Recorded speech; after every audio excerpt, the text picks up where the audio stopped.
tous, bienvenue sur Monaco Info pour cette première édition de la semaine. Voici les titres qui seront développés dans votre journal. La rentrée scolaire en principauté, les équipes de Monaco Info ont suivi la reprise des cours dans 3 établissements monégasques, l'école de Fontvieille, l'école FNB et le lycée Albert Ier, qui ont reçu la visite du ministre d'État Michel Roger et du directeur de l'Éducation nationale de la jeunesse et des sports Isabelle Bonal. Nous prendrons la direction du Rocher où la Fondation Princesse Grace a levé le voile sur ses lauréats 2015. L'un des prix a été remis à un acteur qui n'est plus nécessaire de présenter, Robert Redford. Et puis la finale des Masters de piano à la salle Garnier, finale qui a été remportée par l'Italien Alberto Nosé. L'actualité de ce lundi, c'est donc la rentrée scolaire en principauté. Une semaine après leurs camarades français, 5850 élèves ont repris le chemin de l'école. Nous nous sommes intéressés à la rentrée dans 3 établissements scolaires. Le premier, c'est l'école de Fontvieille et Dominique Poulain a suivi la rentrée de petits CP. Regardez. Le jour de rentrée au CP est un moment très important pour les enfants. C'est ce jour-là qu'ils prennent contact avec leur nouvelle école et leur nouveau maître. C'est aussi là qu'ils prennent conscience que les vacances sont bel et bien terminées. Mais finalement, les plus angoissés, ce sont peut-être les parents. Pour elle, c'est presque comme Noël, elle est super contente. Et vous, on dit souvent que les parents sont plus stressés que les enfants dans ce cas-là. Non, je ne suis pas trop stressée parce qu'elle est contente, donc que demander de mieux ? C'est une belle journée pour nous. On est excités mais un peu inquiets quand même parce que c'est une nouvelle école, donc voilà, on est un petit peu stressés mais contents. On change de bâtiment, on change de niveau, c'est l'écriture, la lecture, donc c'est un moment important. Est-ce que les parents sont stressés dans ce cas-là ? Ah oui, toujours plus que les enfants. Qu'est-ce qui vous stresse ? Rien, on espère qu'elle sera bien, que l'instit sera sympa, qu'il y aura les copines, voilà, qu'elle passera une année sereine. Pour d'autres parents, la rentrée s'est faite en douceur. Pour faciliter le retour sur les bancs, certains ont tout prévu. La dernière semaine, il faut qu'elle reprenne un peu le rythme de la classe. Voilà. Donc excité à reprendre l'école, et vous, un peu de stress quand même Non, on est contents nous. On les a eu tout l'été, maintenant c'est pour nous les vacances maintenant. Et quoi de plus sympa que de faire une photo souvenir du premier jour de classe ? Accompagnés des parents, les élèves de l'école de Fontvieille sont accueillis dans la cour par la directrice, quelques consignes élémentaires, le programme de l'année et la présentation des instituteurs avec qui ils vont passer l'année. Puis, les enfants sont répartis dans 2 classes de CP. 24 élèves dans la classe d'Olivier Ocelli, 22 dans la classe de Bernard Ruel. Les présentations faites, l'accueil se poursuit en classe pour ces enfants âgés de 6 ans. Et pour ce premier jour, les parents sont autorisés à accompagner leur chère tête blonde dans les salles. Certaines mamans ne peuvent toujours pas retenir quelques larmes. Les enfants, eux, se sentent déjà plus à l'aise, le stress et les petits chagrins de rentrée sont déjà oubliés et la plupart ont déjà retrouvé leurs copains. Ça commence bien, j'ai vraiment hâte de passer au CP. Pourquoi t'aimes bien l'école, toi ? Tu préfères l'école que les vacances ? Non, je préfère les vacances que l'école. Ça s'est passé bien. Ça a été un petit peu dur pour la rentrée. Qu'est-ce qui était difficile de te lever ce matin ? Oui. Parce que d'habitude, tu dors plus tard. Oui. Maintenant, j'avais l'habitude des vacances. C'est rôle l'école, on doit se lever plus tôt. T'es content de reprendre l'école ? Oui. Pourquoi t'étais content ? Pourquoi je peux jouer, je peux lire, je peux faire les dessins. En fait, le matin, je me levais et après, je me habillais, mais j'ai pris mes affaires tout seul. Parce que je sais où ils sont. Parce que le soir, j'ai fouillé. On était tous là et on était avec les parents, c'était bien. On était avec les parents et puis on nous a tout expliqué. J'avais un petit peu peur et ça a changé un petit peu. T'avais un petit peu peur ce matin ? Pourquoi tu avais un petit peu peur ? Et en fait, parce que c'est la première fois que je rentre dans les CP. La rentrée au CP n'est peut-être pas une année charnière, mais reste une étape importante dans la scolarité. C'est une année d'apprentissage de l'écriture, de la lecture et des calculs. On apprend beaucoup de choses, hein, mais c'est vrai qu'on apprend à lire, à écrire, à compter. Mais ils sont déjà bien dégrossis dans ces matières, mais on poursuit. Hein, on poursuit le programme et on apprend aussi beaucoup d'autres choses. Hein, on fait de la découverte du monde, par exemple on va apprendre le calendrier, on apprend tout ce qui concerne les sciences naturelles et on apprend aussi la morale, le comportement juste et adéquat que ces enfants doivent avoir d'ores et déjà et dans leur vie future. Au bout d'une heure, les élèves ont pris leur marque et les vacances ne sont plus qu'un souvenir. C'est parti pour une année scolaire. Fabien Bonilla s'est lui focalisé sur la reprise des cours à l'école FNB, non loin de là des élèves du lycée Albert Ier. Regardez son reportage sur des images signées Olivier Bonello. Il est à peine 8h ce lundi, pas encore de sonnerie, et pourtant ces élèves de Saint-François d'Assise Nicolas Barré à Monacoville sont prêts, comme leurs parents. Ils ont pour certains préféré arriver en avance pour retrouver des camarades, des retrouvailles parfois timides ou au contraire avec effusion. Deux sentiments sont partagés, le stress et l'excitation. Comment tu te sens toi ce matin? Bah bien, parce qu'on va retrouver les copains et c'est bien. Comment tu te sens là ce matin pour la rentrée? Pas très bien. Ouais, c'est-à-dire? J'ai pas trop envie d'aller à l'école. Comment tu te sens toi ce matin? Excitée. Pourquoi? Parce que j'aime l'école et c'est la rentrée. Qu'est-ce qui te plaît dans l'école? La récréation. J'aime bien les cours et j'aime bien partager des moments avec mes copains. J'aime bien l'école en général, ça va. Pourquoi? Ça fait longtemps que j'y suis, les professeurs ils sont gentils, on a plein d'amis. 8h15, les portes s'ouvrent, les élèves se dirigent vers un grand tableau, non pas pour les résultats du bac, ils ont encore le temps, mais pour découvrir dans quelle classe ils seront, avec quel maître ou maîtresse et avec quels copains ils vont partager cette année. Le premier jour, c'est tellement important, on se demande avec qui on va être, est-ce que ça sera la maîtresse ou le maître dont on a rêvé, est-ce que ça ne doit pas être trop difficile, donc oui, un peu d'appréhension et de l'excitation. Puis effectivement, c'est quand même le travail de l'enseignant d'abord de rassurer tous les enfants, donc ils y arrivent assez bien, ils sont rodés à ce genre d'exercice. Une rentrée scolaire à FNB sous le regard, vous le voyez, du conseiller de gouvernement pour l'intérieur, du directeur de l'éducation nationale, de la jeunesse et des sports et de l'archevêque de Monaco.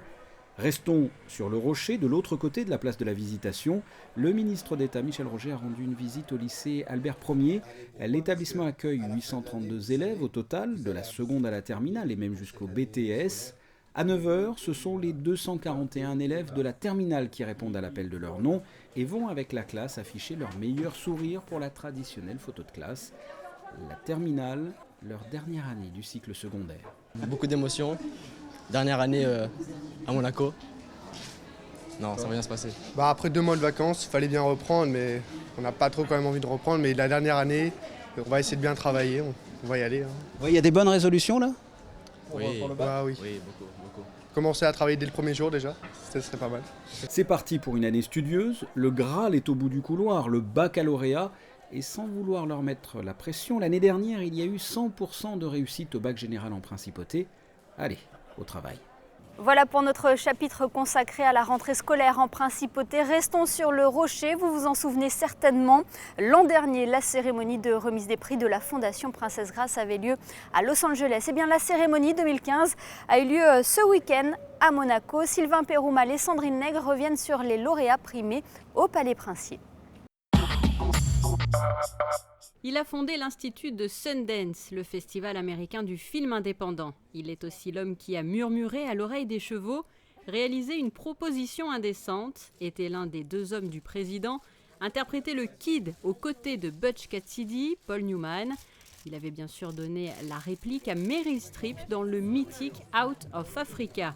Robert Redford a une fois de plus traversé l'Atlantique, non pas pour endosser un nouveau rôle, mais pour recevoir le prix Régnier III 2015 de la Fondation Princesse Grace, tout comme son épouse, Sybil Skarsgård Redford, dans l'atmosphère unique de la cour d'honneur du palais, en présence bien sûr du couple princier. Il faut dire que l'acteur et son Altesse Sérénissime, le prince Albert II, ont un point commun, celui d'être engagés en faveur de l'environnement. Je crois avoir dédié ma vie à l'art et à la nature. Ainsi, je me suis exprimé grâce à l'art à travers les films, notamment que j'ai réalisés. J'ai pris conscience qu'il fallait protéger notre environnement car j'ai grandi à Los Angeles et c'était une ville magnifique quand j'étais petit. Mais après la Seconde Guerre mondiale, tout a changé. Elle s'est surdéveloppée et elle a perdu son identité. Recevoir ce prix est très excitant. Personnellement, je n'en ai jamais reçu et c'est tout à fait spécial et plaisant à la fois de recevoir un award avec son époux. Créé il y a plus de 30 ans en hommage à la princesse Grace et à son désir de soutenir la création artistique, la fondation qui porte son nom récompense donc aussi chaque année des talents émergents. 900 artistes ont été aidés à ce jour. Ce fut le cas il y a une dizaine d'années pour Kari Fukinaga, qui recevait samedi soir l'award de la princesse Grace pour l'ensemble de son travail cette fois-ci. Lorsque la fondation a commencé à croire en moi, cela a vraiment changé beaucoup de choses dans ma vie. Grâce à la bourse, j'ai pu me focaliser sur mon travail et mes recherches sans me soucier du logement ou de la nourriture, par exemple. Kari Fukunaga qui a marqué l'actualité télévisuelle de ces derniers mois avec la réalisation de la première saison de la série à succès True Detective. Restons d'ailleurs dans l'univers série télé, vous vous souvenez certainement de Jane Krakowski qui s'était illustrée dans Ally McBeal. Eh bien, elle a été choisie pour présenter cette soirée de gala. C'est inédit, c'est la première fois que j'entre dans un palais et Monaco est tout simplement un endroit splendide. Toutes ces découvertes en un week-end, je trouve ça magique. Une première pour l'actrice, mais aussi une première pour l'histoire des cérémonies de prix de la Fondation Princesse Grace qui se déroule habituellement aux États-Unis, à New York ou à Los Angeles comme en 2014. La princesse Charlène a eu une idée extraordinaire de boucler le cercle en ramenant la fondation ici pour ce somptueux gala ce soir. Je pense que la fondation aussi a fait tellement de choses ces 30 dernières années. Elle a aidé plus de 900 artistes et vraiment finalement nous récoltons les graines de ce que nous avons semé il y a plus de 30 ans. C'est vraiment fantastique. La Fondation Princesse Grace soutient plusieurs formes artistiques. Le cinéma, le théâtre bien sûr, mais aussi le chant et la danse. Les performances des danseurs de la compagnie des ballets de Monte-Carlo figuraient d'ailleurs au programme de cette soirée. La mode était aussi à l'honneur à travers le partenariat noué avec la Maison Dior.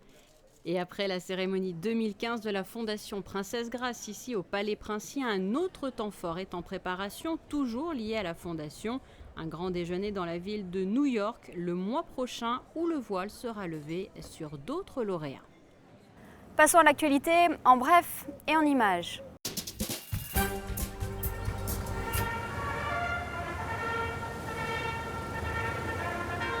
La principauté vient d'accueillir un nouvel ambassadeur. Il s'agit de celle de la République de Saint-Marin qui a remis ses lettres de créance ce lundi matin au prince Albert II. Monseigneur, j'ai l'honneur de présenter à votre Altesse les lettres de créance qui m'accréditent auprès d'elle en qualité d'ambassadeur extraordinaire et plénipotentiaire de la République de Saint-Marin, ainsi que les lettres de rappel de mon prédécesseur.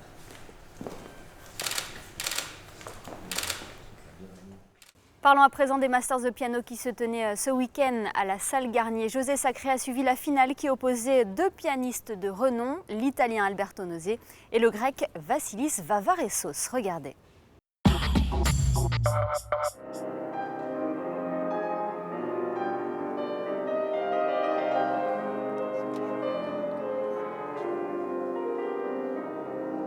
Du suspense, de l'émotion, de la musique, et quelle musique servie par deux pianistes de très grand talent samedi 5 septembre à la salle Garnier.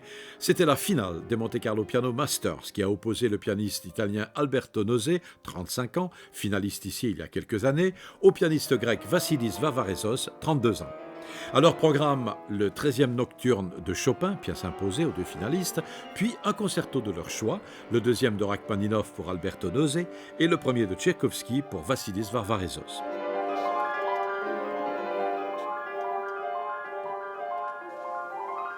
La soirée était présentée par Alain Duhaut, l'Orchestre Philharmonique de Monte-Carlo dirigé par Laurent Petit-Girard, et le jury réunissait autour de Jean-Marie Fournier, le fondateur des Monte Carlo Piano Masters, trois pianistes, Momoko Dama, Abdelrahman El-Bacha, Li Yang, René Croisi, ancien directeur de l'Orchestre Philharmonique de Monte-Carlo, l'écrivain journaliste Olivier Benamy et un Candide, le chef qui détient le plus d'étoiles au monde au guide Michelin, Joël Robuchon. Le nom, c'est Alberto Nosé. Alberto Nosé, le concurrent unanime qui revenait pour la deuxième fois. Alberto Nosé, le reculé, qui était bon.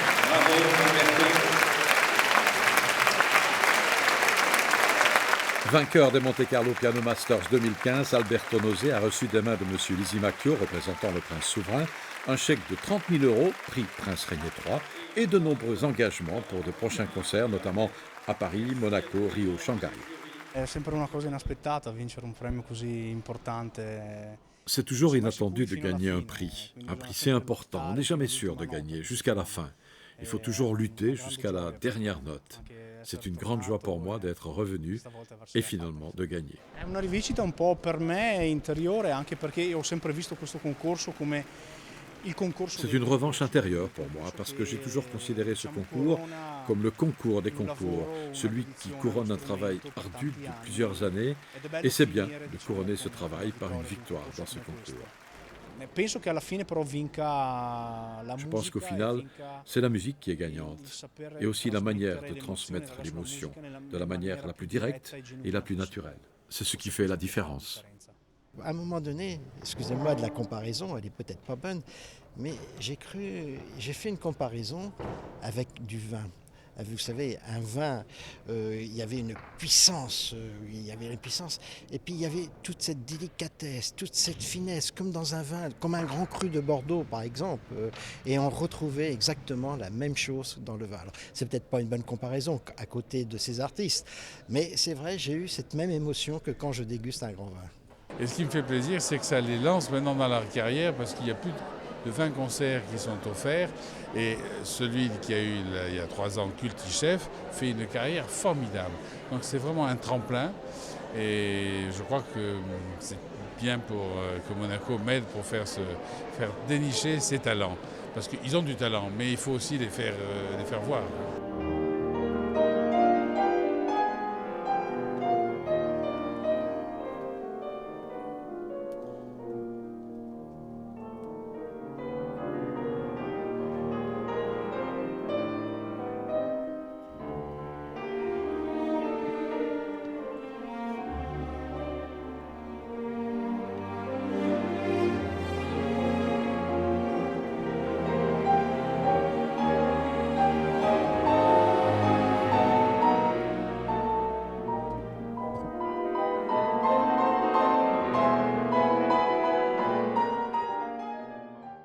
Voilà pour ce tour d'horizon de l'actualité en principauté qui, je vous le rappelle, aura été marqué par la rentrée scolaire à Monaco.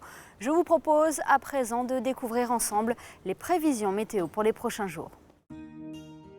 Le temps se dégradera peu à peu mardi avec l'apparition de nuages pendant la journée. Les températures seront en baisse. Il fera 19 degrés le matin et 24 l'après-midi. Le ciel sera variable mercredi avec un vent modéré. Les nuages se feront plus discrets jeudi avec une légère hausse des températures. Et enfin vendredi, temps calme, assez ensoleillé, un thermomètre qui grimpera jusqu'à 26 degrés au meilleur moment de la journée. Ce journal est à présent terminé. Merci de nous avoir suivis. N'oubliez pas ce site internet, le www.monacochannel.mc pour voir ou revoir tous nos reportages. Quant à nous, on se retrouve très bientôt sur Monaco Info.